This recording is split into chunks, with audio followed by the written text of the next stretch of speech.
And I find people very difficult. And when I couldn't take it, I went in my room and shut the door. For 10 silent days in 1946, Georgia O'Keeffe disappeared. America's most celebrated female artist, gone without a trace. No search parties, no news, just whispers. When she returned, something in her had changed forever. Georgia O'Keeffe was born in 1887 in the quiet fields of Wisconsin.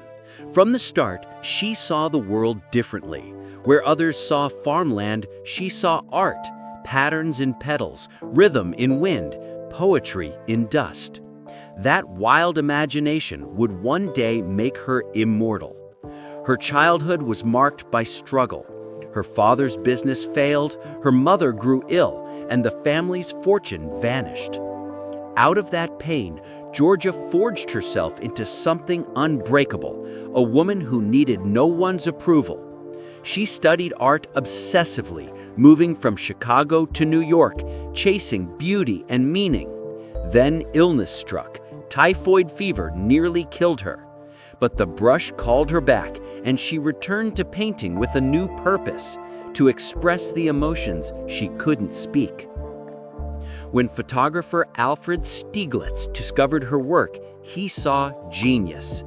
Their relationship, intense, scandalous, and unequal, defined the next 20 years of her life. He made her famous with provocative portraits, but fame came with a price. Critics sexualized her work, calling her paintings erotic, ignoring the soul inside them. By the 1930s, her spirit was breaking. Betrayal, exhaustion, and heartbreak drove her into a deep depression. But from that darkness, she found her light, the desert of New Mexico. There, surrounded by ancient rock and endless sky, Georgia finally felt free. She said the land belonged to her, and in her art, it truly did. She painted skulls that looked alive, flowers that seemed to breathe, mountains that glowed like dreams. Each brushstroke was rebellion against society, against the men who tried to define her. But even legends have secrets. In 1945, she destroyed hundreds of personal letters to Stieglitz to protect herself from scandal.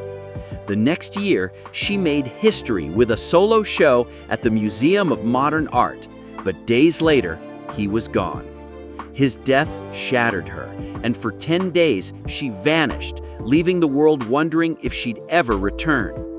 When she did, she was changed, stronger, quieter, untouchable. She devoted her final decades to painting the skies, the bones, and the endless desert that had become her soul. Even blindness couldn't stop her. She described her visions aloud, and others painted what she saw. In her 80s, a young artist named Juan Hamilton entered her life. He cared for her, worked beside her, and inherited most of her estate, igniting one last storm of controversy. Yet to those who knew her best, it didn't matter.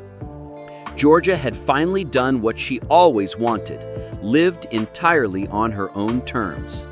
When she died at 98, her ashes were scattered across the New Mexico desert over the mountain she once called mine. She had painted it hundreds of times, saying, "If I paint it enough, God will let me have it."